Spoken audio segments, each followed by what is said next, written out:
தமிழக அரசு போக்குவரத்து கழகங்களில் வந்திருக்கக்கூடிய மிக மிக முக்கியமான தகவல்கள்.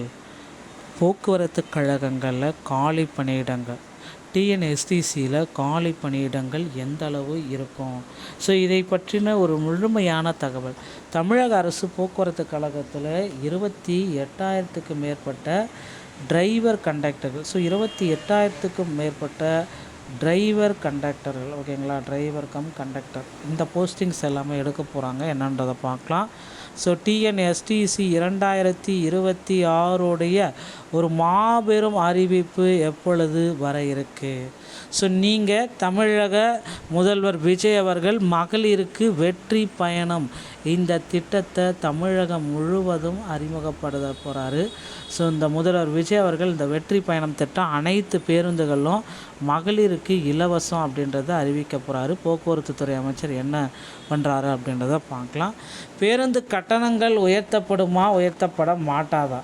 சேலம் மற்றும் மிக முக்கியமான மாவட்டங்களில் தனியார் பேருந்து கட்டணம் ரவுண்டு பண்ணுறோம் அப்படின்ட்டு பார்த்திங்கன்னா தனியார் பேருந்து கட்டணம் 30 ரூபா இருக்கிறத 35 ரூபாய் ரவுண்டு பண்ணியிருக்காங்க.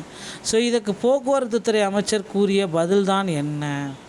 தமிழக வெற்றி கழகத்தில் ஆகஸ்ட் 5 இடைக்கால பட்ஜெட்டில் பார்த்திங்கன்னா போக்குவரத்து கழகத்திற்கு டிஎன்எஸ்டிசிக்கு எந்த அளவுக்கு நிதி ஒதுக்கீடு இருக்கும் அப்படின்னு பார்த்திங்கன்னா 35லேருந்து ஒரு 60,000 கோடி வரை நிதி ஒதுக்கீடு பண்ணுறதுக்கு வாய்ப்புகள் இருக்குது. ஸோ மக்களே, போக்குவரத்து கழகம் அப்படின்றது பார்த்திங்கன்னா கிட்டத்தட்ட ஆரம்ப காலத்திலேருந்து இப்போ வரைக்கும் மக்கள் அதிகமாக இதை பயன்படுத்துறது தமிழக அரசுடைய ஒரு மிகப்பெரிய சேவை அப்படின்னு கூட நம்ம சொல்லலாம். ஏன்னா மாணவர்கள், கல்லூரி படிக்கும் மாணவர்கள், பள்ளி படிக்கும் மாணவியருக்கு இலவச பஸ் பாஸ்லேருந்து தொடங்கி மகளிருக்கு தமிழ்நாடு முழுவதும் இலவசத்தை அள்ளி கொடுக்கறது போக்குவரத்து கழகம். ஸோ அந்த போக்குவரத்து கழகங்களில் டிஎன்எஸ்டிசியில் driver cum conductor, AE, JE, technical assistant, இப்படி அனைத்து பணியிடங்களுமே நிரப்புறதுக்கு கோரிக்கை வச்சுருக்காங்க. ஸோ இதில் 2025 டிரைவர் கம் கண்டக்டர் அப்படின்ற போஸ்ட் டிசிசியை எடுத்தாங்க. அதில் வெறும் 2,500 பேருக்கு மட்டும்தான் அப்பாயின்மெண்ட் லெட்டரை கொடுத்தாங்க. மீதி இருக்கிற 850 பேர் பெண்டிங்கில் இருக்காங்க.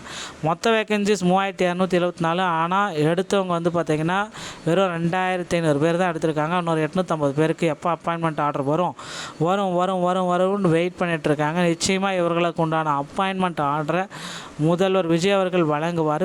இல்லை ஒருபோது பார்த்திங்கன்னா இந்த மாதிரியான முறைகேடுகள் நடக்குது அப்படின்னா போக்குவரத்து கழகத்தில் அந்த நியமனங்களை ரத்து செஞ்சுட்டு புதிய நியமனங்களை போடுங்க அப்படின்னு கூட போக்குவரத்து துறை அமைச்சர் சொல்லலாம்.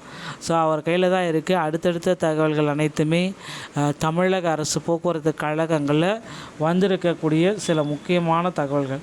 ஸோ நீங்கள் அருகாமையில் இருக்கிற ஆர்டிஓ அலுவலகத்தை அணுகி டிரைவிங் லைசன்ஸ் மற்றும் கண்டக்டர் லைசன்ஸ் இவைகளை பெற்றுக்கொள்ள முடியுங்க.